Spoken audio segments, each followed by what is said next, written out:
Welcome to WAI's module on ferrous metallurgy. In this introductory video, we will review the goals, inputs, outputs, and effect of each part of the process. The goal of wire processing is to change the shape and dimensions of raw material to create a desired end product.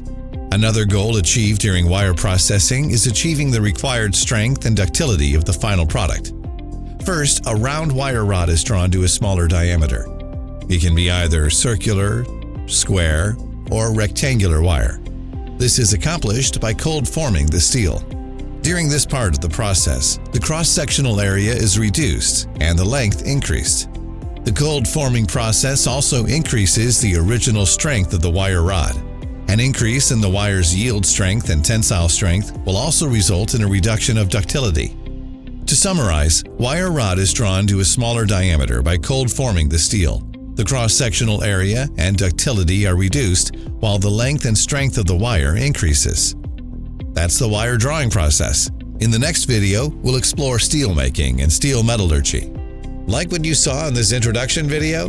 This is just the beginning. The full course is only a click away at WAI's Education Center. Start your learning journey today and take the next step in your professional growth.